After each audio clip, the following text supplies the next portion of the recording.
The sound of little feet pattering across the wooden floor fills the living room as the sun spills through the windows. Balloons sway slightly in the soft breeze from the ceiling fan. On the table, a birthday cake with blue icing reads, "Happy first birthday, Leo." I watch my son laugh as Stephen lifts him high into the air. It's hard to believe a whole year has passed since the day he was born. Since that day. The day everything came crashing down, and then, finally, came back together. Hi, my name is Vanessa Carter, and I'm 31 years old.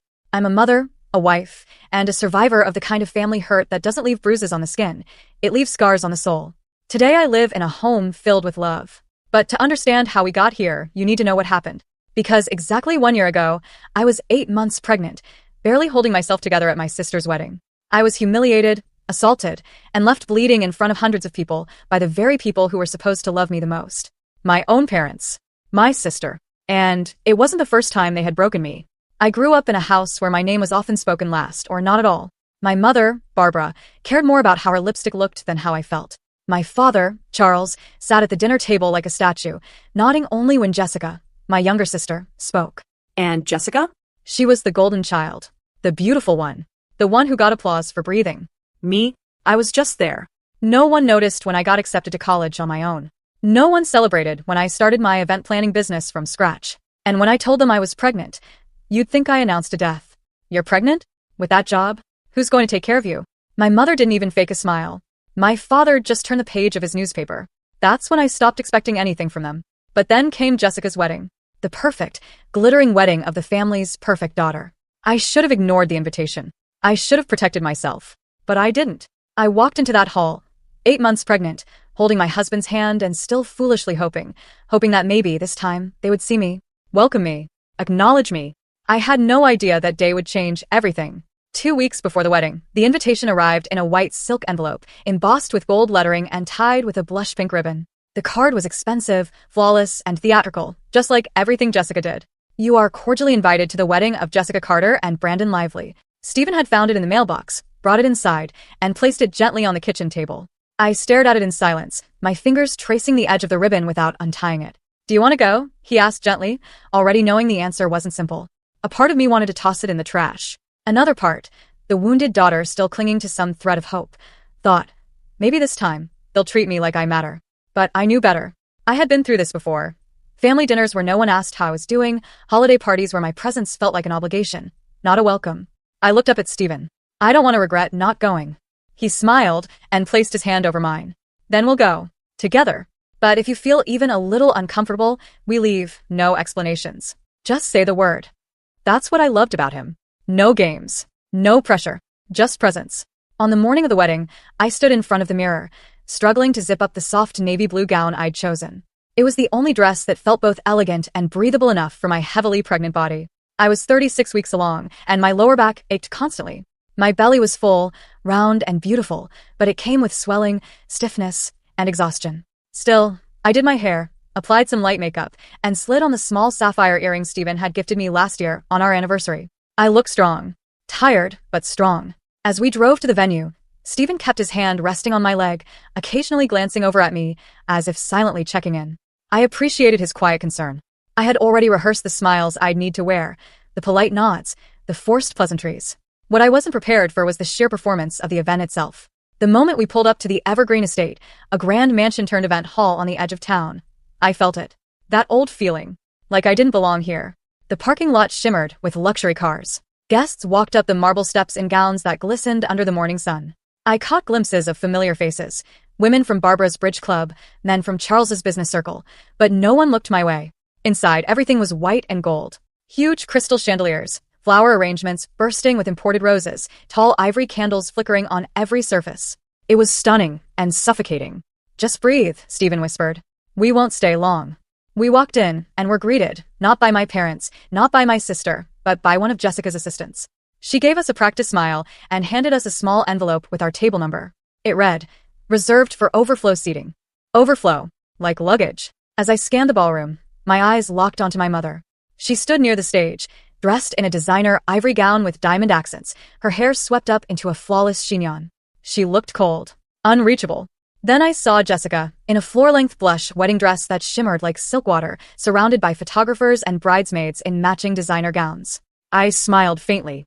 I wasn't jealous of her beauty or her attention. I was just tired of pretending it didn't hurt. Hurt that my parents hadn't asked me once during my pregnancy how I was feeling. Hurt that they never offered help.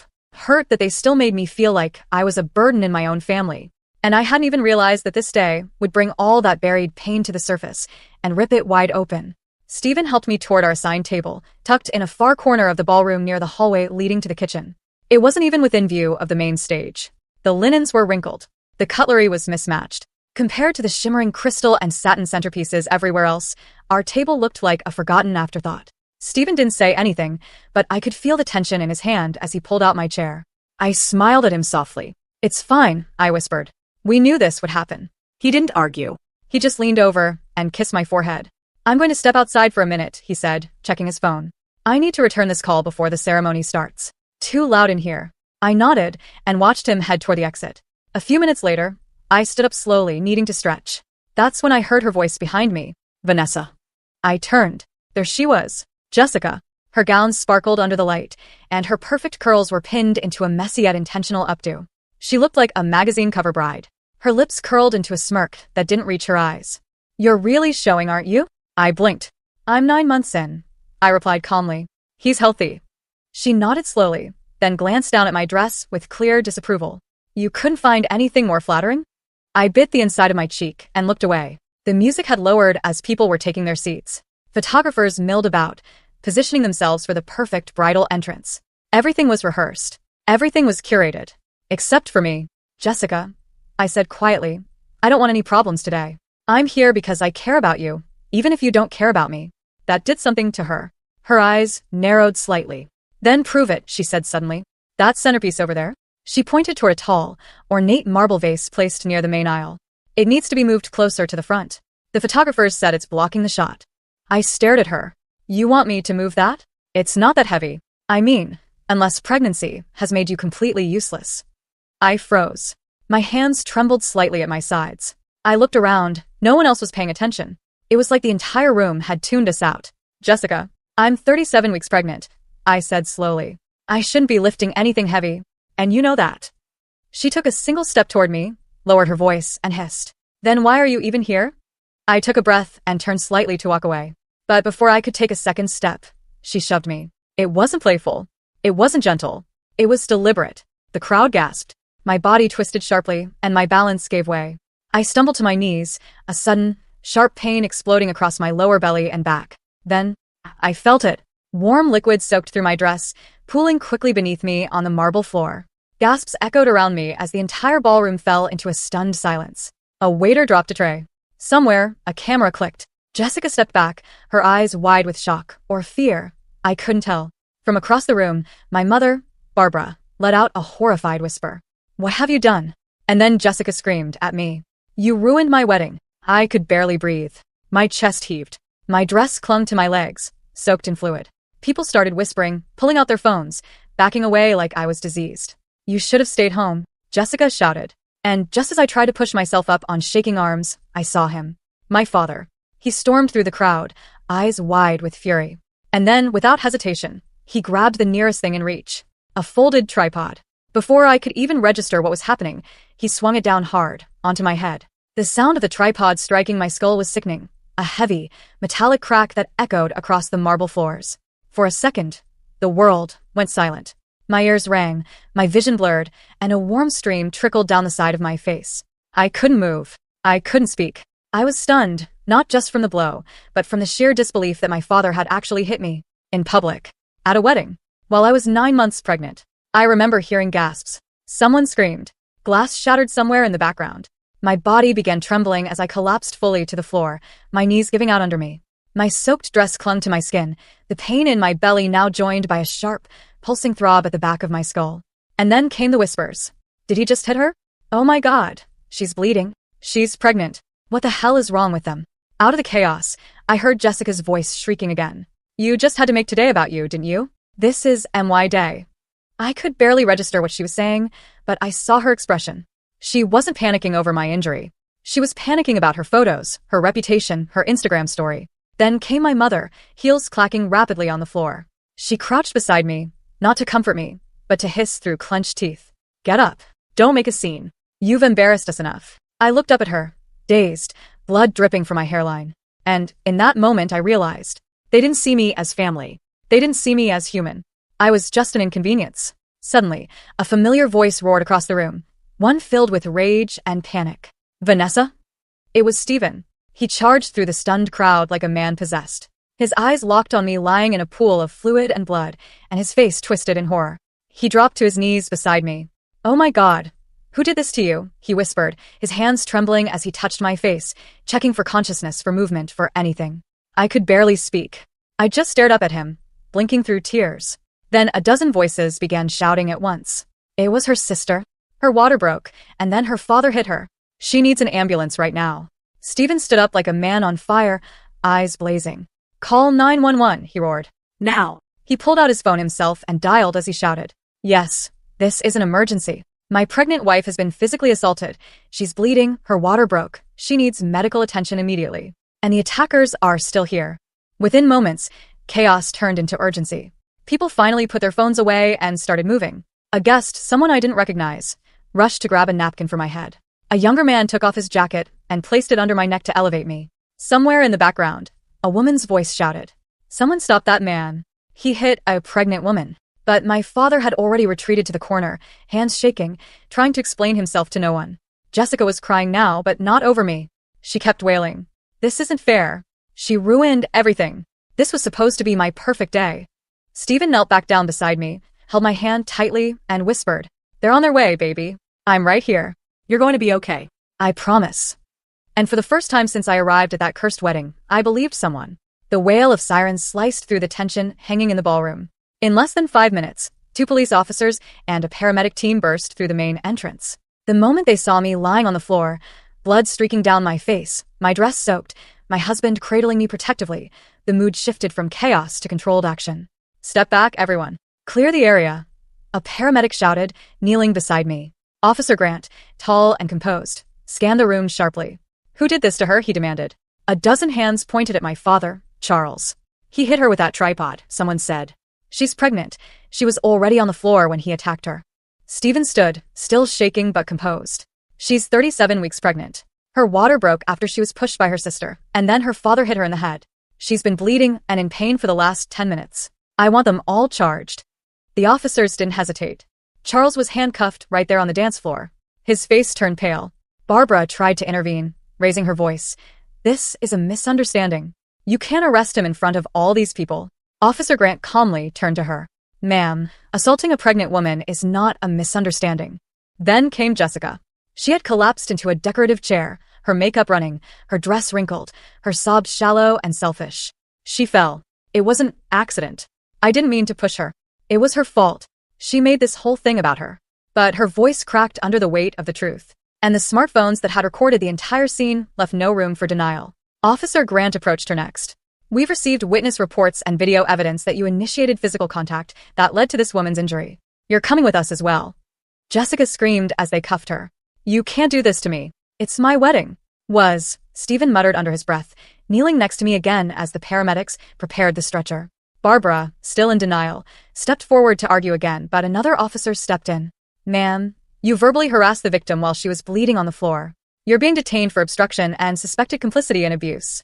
Now all 3 of them, my mother, my father, and my sister, were handcuffed and let out through the same entrance they once walked through like royalty. And then came the final blow to their perfect day.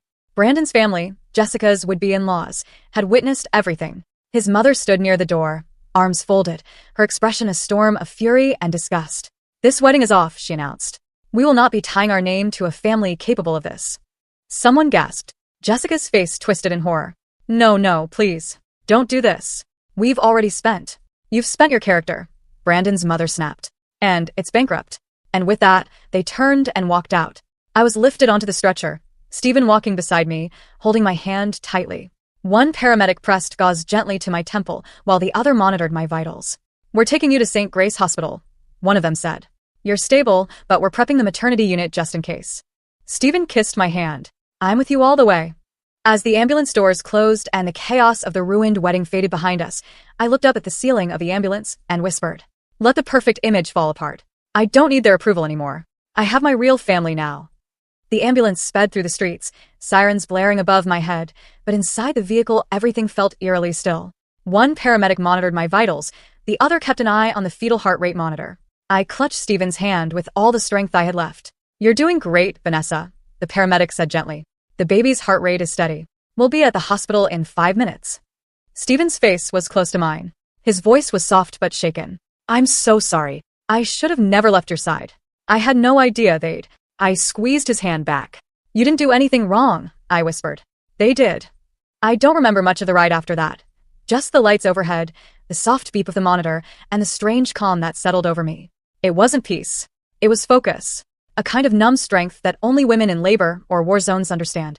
By the time we reached St. Grace Hospital, the maternity team was already waiting. They moved quickly, efficiently. Dr. Lisa Bennett, the very same doctor who had been handling my prenatal care, appeared by my side in scrubs and a protective mask. "Vanessa," she said warmly but firmly, "you're safe now. We're going to take care of you and your baby." Stephen was allowed to remain by my side through everything. As they wheeled me into the labor and delivery room, he kept whispering, "You're strong. You're brave. He's almost here." The contractions came fast. The trauma had jump-started labor. Hours blurred together. Pain, breathing, gripping Stephen's arm, voices telling me to push, to hold, to breathe again. My body was exhausted, but my heart refused to stop fighting. And then, He cried. the most beautiful sound I'd ever heard. My son, Leo, came into the world with a strong, healthy scream at just past 2 a.m. the following morning. His tiny fists waved in the air, his skin flushed and perfect. Dr. Bennett gently placed him on my chest, and I remember sobbing, not just from the physical release, but from the emotional one too. "Hi, sweetheart," I whispered, stroking his soft cheek. "Welcome to a better world." Stephen leaned over, tears streaming down his face. He kissed Leo's forehead, then mine. "You did it," he said. "You did everything." We stayed in the hospital for 4 days, long enough for me to fully recover from the blow to my head, the labor, and the emotional trauma. I was monitored closely, given time to heal, and surrounded by kind nurses who treated me not like a scandal but like a human being. And during those quiet nights, holding Leo close in my arms, listening to Stephen snore softly on the pull-out chair, I realized something. They could humiliate me. They could ignore me. They could even try to break me. But they would never silence me again. And the moment I was discharged, gently wheeled out of the hospital with Leo sleeping soundly in his carrier, I turned to Stephen and said, "It's time to get justice." He nodded without hesitation. "Let's go see the lawyer." 2 days after I was discharged from St. Grace Hospital, Stephen and I walked into the office of attorney Mark Wilson, a firm and focused man with eyes that didn't flinch when I told him the truth. I held Leo in my arms, his small body sleeping peacefully against my chest, unaware of the storm he had been born into. "We're not just filing a report," I told the lawyer. "I want to press full charges. For everything." Mark didn't need convincing. He had already seen the footage. Multiple videos from the wedding had gone viral across social media. The moment I fell, Jessica screaming, my father swinging the tripod at my head, and the panicked rush of guests. It had over 2 million views across TikTok, Instagram, and Facebook. And the public reaction? Brutal. People were outraged. Women's rights groups, nurses' associations, and parenting forums condemned the violence. People I had never met were calling for justice in my name. I didn't feel proud of that attention, but I felt validated. "We'll pursue charges of aggravated assault," Mark explained, "and include endangerment of an unborn child, public violence, and emotional abuse. With the video evidence and eyewitness accounts, this is open and shut." We filed a case that day. What followed was a series of hearings, depositions, and court dates. I didn't hide. I showed up to every one of them, with my head high, and Leo in a carrier on Stephen's chest. The courtroom whispers didn't bother me. The judgmental glances from my parents' former friends didn't scare me. What mattered was what the judge heard, and what the jury saw. My mother, Barbara, tried to frame the incident as a misunderstanding. My father, Charles, claimed he lost control in the heat of the moment. Jessica played the victim card, crying about her ruined wedding and how no one understood the pressure she was under. But their crocodile tears crumbled under the weight of truth. The security footage, guest recordings, and dozens of witness testimonies painted a clear picture. They had humiliated, endangered, and physically assaulted a full-term pregnant woman, their own daughter and sister, in front of hundreds. The final verdict came on a Thursday afternoon. The judge's voice was calm, but firm. "Barbara Carter, Charles Carter, and Jessica Carter, based on the evidence presented, this court finds you guilty of all charges. You are each hereby sentenced to state prison, with no eligibility for early parole. This court also acknowledges the emotional and physical trauma inflicted on Vanessa Carter and her newborn child, Leo Carter." I exhaled for the first time in weeks. Stephen squeezed my hand. Leo slept peacefully. They were going to prison, all three of them. Not because of revenge. Not because of pride. Because it was finally time the world saw what I had endured for years, and because I refused to stay silent anymore. After the verdict, everything changed, not just legally but emotionally. For the first time in my life, I felt what true safety meant. No more walking on eggshells. No more waiting for a call that never came. No more pretending I wasn't hurt. Barbara, Charles, and Jessica, the people who were supposed to protect and love me, were now behind bars. The justice system had done its part. Now, it was time for us to heal. Stephen and I moved back into his childhood home, a cozy two-story house with a wraparound porch and a garden that bloomed year-round. His parents had passed a few years earlier, but the home still felt warm, like it was waiting for a family to bring it back to life. That family was us. I decorated Leo's nursery with soft blue walls, stars on the ceiling, and hand-painted animal murals I made during his naps. Every brushstroke was a small declaration. You are safe. You are wanted. You are free. Stephen went back to work on a flexible schedule, and I slowly eased into rebuilding my event planning business from home. But this time, I didn't bury myself in work to escape the pain. I worked because I loved it, and because Leo deserved a mother who still dreamed. My days became filled with soft giggles, lullabies, and stroller walks in the neighborhood park. We started attending a new church, one where people didn't whisper behind your back or judge you by last names. The community welcomed us with open arms. Some had even followed the case online and came up to me, saying, "You're so brave. You did the right thing. Your son will grow up proud of you."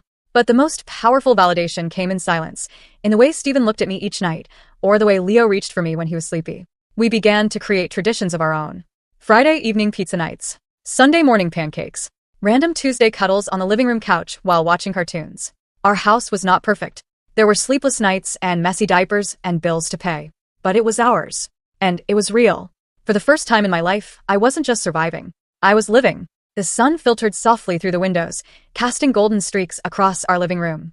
Balloons were tied to the chairs, a string of "Happy Birthday, Leo" hung across the mantel, and the smell of vanilla frosting filled the air. Stephen stood by the kitchen counter, lighting the last candle on a small blue and white cake we'd made together the night before. Leo, now walking with wobbly excitement, toddled across the rug in his dinosaur onesie, giggling at the sound of his own footsteps. I stood watching them, my heart full in a way I never thought possible.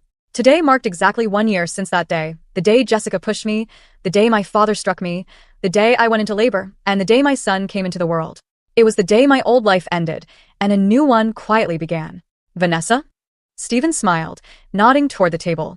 "Ready to sing?" I nodded, tears already forming as we gathered around Leo.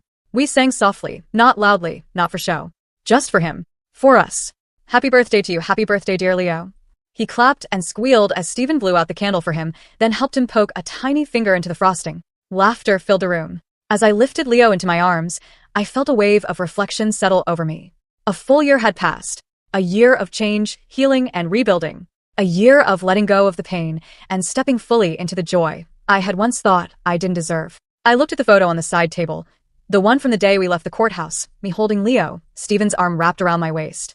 My eyes in the photo weren't sad. They were sure. Proud. "He'll never know that kind of pain," I whispered, kissing Leo's soft hair. "He'll grow up with love, not control, with safety, not silence." And in that moment, I knew. I hadn't just given birth to a son. I had given birth to a new version of myself, someone who no longer begged for love from people who never knew how to give it. Today was his birthday. But it felt like mine, too, because the past didn't know me anymore, and it never would again. If this story touched your heart, please give it a like. We'd love to hear your thoughts in the comments below. Your voice matters. And don't forget to subscribe for more powerful real-life inspired stories every week. Thank you for watching.